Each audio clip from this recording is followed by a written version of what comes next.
Donkey Kong. No, not that one. Or that one for the matter. There we go. That's better. Donkey Kong is one of Nintendo's most popular franchises that just refused to get any respect in the modern day. Nintendo didn't even bother to celebrate when the franchise turned 40. That's a huge milestone. Maybe they should have done something for it. If you head back to what's now known as the olden days, Nintendo had a certain company to thank for the massive success that Donkey Kong had become. If you're into video games, the name Rareware should at least sound a little familiar. The company best known for their amazing work on games like Battletoads, Banjo-Kazooie, the original Donkey Kong Country series, Donkey Kong Land, DK64, and the infamous Conker's Bad Fur Day. I think this company made a few platformers. Now imagine being such a success, and then boom, bought out by Microsoft. It took years for Nintendo to find a studio to hand the reins to. That's why we got so many mediocre Donkey Kong games. Donkey Kong Barrel Blast, anyone? This is where Retro Studios eventually comes in. They're known for their work on Metroid Prime and also made Donkey Kong Country Returns, Donkey Kong Country Returns, and oh, did I mention Donkey Kong Country Returns? I swear there's a Tropical Freeze in there somewhere. Technically, they also helped make Mario Kart 7, mainly the retro tracks, but they helped alright. After Tropical Freeze, and at least another port of Returns to the Nintendo Switch, the series went completely radio silent, unless you want to count the shitty Mario vs. Donkey Kong games they just kept releasing for some reason, but I don't think anyone remembers those. Rumors randomly started appearing about a new Donkey Kong 3 platformer developed by the same team that made Super Mario Odyssey. That game sure took its time to come out. 13 fucking years to be exact. Here's the game. Nintendo Switch 2 boxes scare me. They don't look as bad as I originally thought, but this banner is way too big. Take a hint from... You know, maybe this design isn't actually too bad. Who the fuck is that? That's not a purple rock. The game begins with the best dopamine-inducing tutorial ever. Like, I mean, everything here is destructible. Out here on the mysterious ingot isle, a new type of material is discovered known as Banandium. These are comparable to the moons in Odyssey. No more Powerade. These monkeys only want bananas. It is not until this weird object with a bunch of clearly evil-looking monkeys on it appears out of thin air, forcing the place further into the ground, sending Donkey Kong, the bananas, and his clothes literally flying. Upon waking up, this little rock creature falls down from above, resulting in one of the best shitpost moments in the entire game.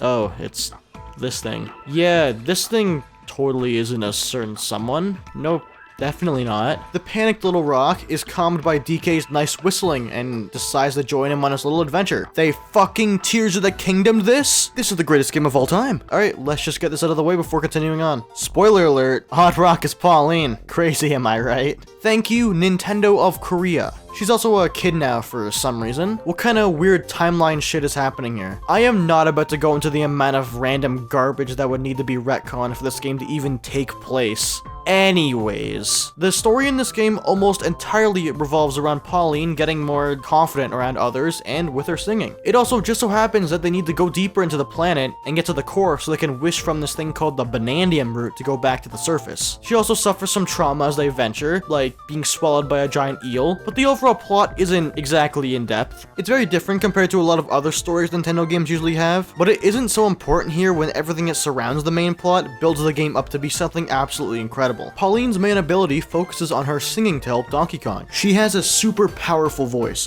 which means she can shred literal tape. Anything that's scattered around the world, whether it be doors, circles, golden circles, she can break, allowing you to go inside. I'm actually a huge fan of the fact they didn't place so much emphasis on making Pauline absolutely core to Donkey Kong's moveset. Yes, she's important, but DK is already so amazing on its own that her being there just makes him that much better. Speaking of his movement, let's talk more about it. He has a lot of the basics. Punch, punch up, punch down, roll, sonar detecting claps, surfing. This guy can climb literally anything, and he doesn't even have a stamina bar like Link does in Breath of the Wild. He also gets a skill tree allowing him to increase things like health or learn new moves or enhance the ones he already knows by collecting bananas. Some of these skills here are kind of useless, sadly. In the first like 20 hours I played of this game, I used the chunk jump maybe like 5 times. I then decided, yeah, I should experiment more and began using it a whole lot. There's not all that much to DK's overall moveset, but believe me when I say it's very awesome to mess around with.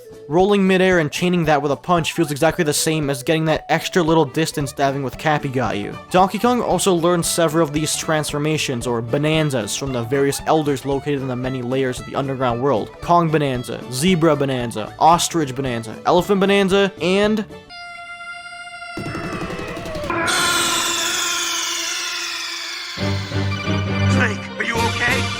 The only ones that look relatively normal are the Kong Bananza and Elephant Bananza. I love how all these look incredibly goofy and also uncanny. Stare into the eyes of the Snake Bananza and tell me there's a soul inside there. The Bananzas also get extra skills ranging from "that's really good" to "I'm never gonna use this, so what's the point?" Out of every transformation, the zebra one is by far the worst. It's not actually bad, but the game barely does anything with it. Using any of the other ones is usually the better choice.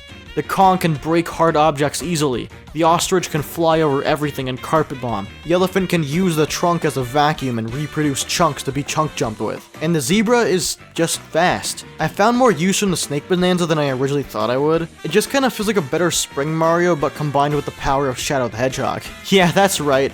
I've played a Sonic game before. I know what Chaos Control is. I didn't think I'd use it all that much, but getting the extra huge jump turned out to be very useful. Who would have thunk it? Every video game needs to have costumes. What if I wanted to dress my character up to look absolutely revolting? That's why I make Morgana look like this. Of course, since this game was developed by the same team as Odyssey, you know costumes were absolutely on the table. In this game, however, costumes work slightly differently. See, they aren't just used to make Donkey Kong the color blue. Each costume piece actually has a benefit to wearing that one over others. Increasing defense, swimming speed, resistance to certain obstacles, speed in specific terrain. Certain ties also offer more beneficial effects for the long run. The best tie is by far the treasure tie, for no reason whatsoever. Pauline also gets her fair share of outfits as well. They also have little effects, but I didn't really care for them all that much. I just chose which outfit I thought she looked pretty cool in. I do think that you should be able to just wear certain pieces of clothing purely cosmetically while gaining the benefits of another piece of clothing. If they didn't want you to have that during the game, at least make it something you unlock after beating it. Personally, I think the classic tie looks the best, but if I really want to feel the rush of opening up a million treasure chests at a single time, then I'll be forced to use this. At least it goes well with my dusty olive fur and purple breeches. Breeches be crazy.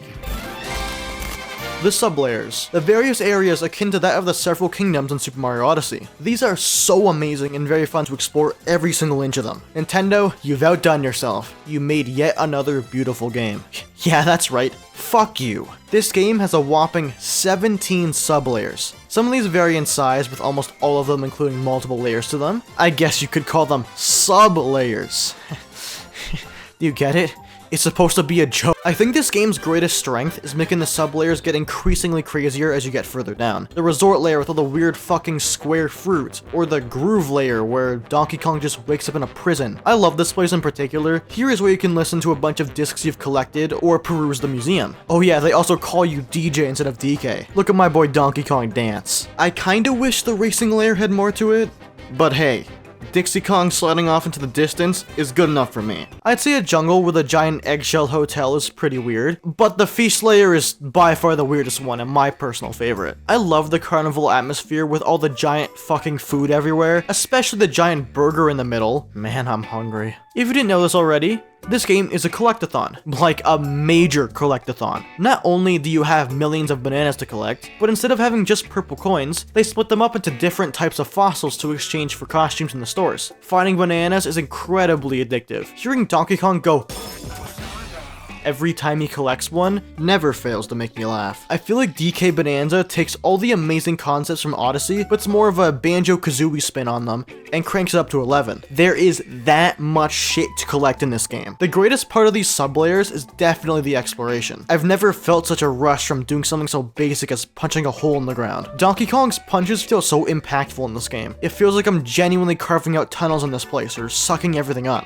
Lots of people prefer the more linear, compact approach to games so they don't feel like they're empty with nothing to do in them. DK Bananza fills its levels with tons of challenges, little side quests, tons of collectibles, and even bonus levels to earn gold. The economy in this game is absolutely fucked. I'm not sure if it's just me, but everything in this game is so cheap compared to the amount of gold you'll often get just by playing. These getaways start at 100 gold, and increase by 100 each subsequent one you decide to build. If anything, these should cost significantly more for what is basically a paid checkpoint. The point of these getaways are just to replenish your hearts and listen to some of the various music discs you've collected. The DK rap remix is a nice little touch, but I would rather the real song as an unlockable. The DK crew is forever deceased, except for Lanky Kong. He's a celebrity now. The getaways are pretty useful, no surprise. The challenge levels in this game aren't the most difficult in the world, but goddamn are they fun. I absolutely love the 2D levels based off Donkey Kong Country, and even the old arcade game. You also have simple battle challenges that require you to fight some enemies in a short amount of time. I always felt like these levels were never supposed to be difficult. I'd say they're more made to test if you remember the mechanics the game actually taught you. It's honestly pretty clever if that was the intention. Something I want to complain about for a bit is the Banandium variety. Yes, the game has a billion of these guys scattered around each layer, but I think they made a few of them way too similar to each other. Most layers have 3 tree bananas,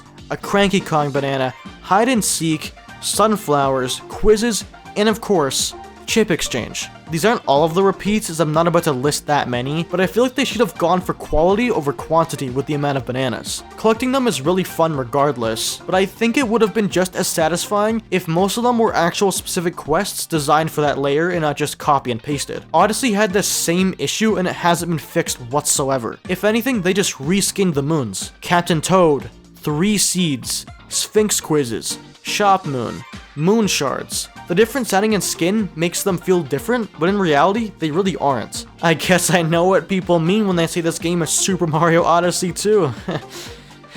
The bananas are the better collectible overall. Every 5 you collect, you earn a skill point to use, which is already a better incentive to grab them all despite the repeats.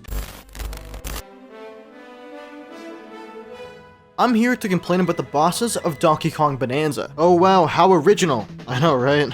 All of the bosses have goofy designs and all these really cool mechanics, but they're just way too easy. Like, extremely easy. Unlike Super Mario Odyssey, where you simply hit an enemy once, they attack, then you hit them again until death, DK Bananza decides to exchange that in favor of a health bar. The second a boss fight begins, activate Kong Bananza, get to the enemy's weak spot and hit them till they die. There's almost nothing to these fights because of how little health they have. It's such a missed opportunity. Odyssey opted to give each boss fast strats to beat them in lightning speeds, making it extremely satisfying. If Nintendo just decided to give them a lot more health, then the fights would have been way more enjoyable. The monkeys I mentioned from earlier are part of this company known as Voidco. They're only the biggest mining company in the whole world. It's so big, it's the first I've heard of them in the franchise. Poppy Kong isn't even a fight. She uses a special perfume bottle to turn herself invisible. Too bad once you hit her, the fight is basically over. Grumpy Kong, on the other hand, is somehow an even easier fight. All you have to do is stun him and punch him to death. You do fight them both several times, but they never really get any harder. Grumpy Kong's second fight is the only boss I died on because of one simple reason.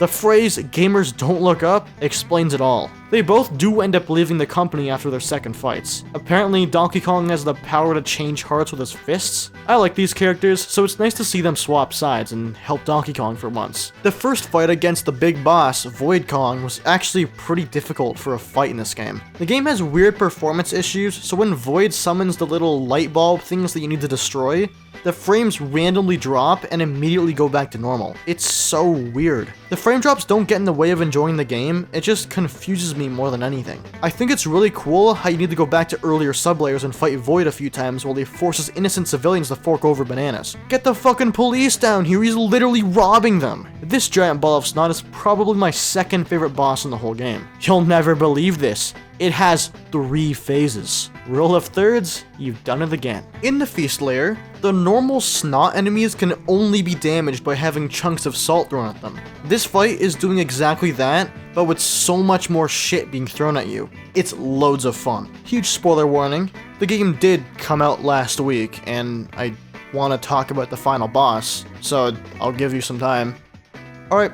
That should be enough. The Forbidden Layer is incredibly cool. Too bad it's so short. I love how the little guys here are so uninviting until you give them loads of cash. Of course, because the economy in this game isn't real, it's easily paid for. I wouldn't really call these guys security if they're easily paid off. Man, I love creating all these platforms. I hope the game doesn't randomly start dying. This is where you fight Void Kong again, and it's where I thought the game was going to end, since it looked like it was the planet core. The fight isn't any more difficult, it's just a bit of a rematch. It's not until that fight ends that Void Kong rushes to the object in the middle, only to get punted by none other than King K. Rool. Amazing twist villain, it's absolute cinema. I had no idea he was going to be in this game. I thought it would have been really cool if he was, and they just did it for shits and giggles. Apparently he was just sealed down here for the longest time. That thing in the middle wasn't even the root. It was just K. Rool's huge fucking stomach. The Banandium root really didn't want him, so it tried its best. I love how when he introduces himself, he does the iconic belly slap. Watch out, DK,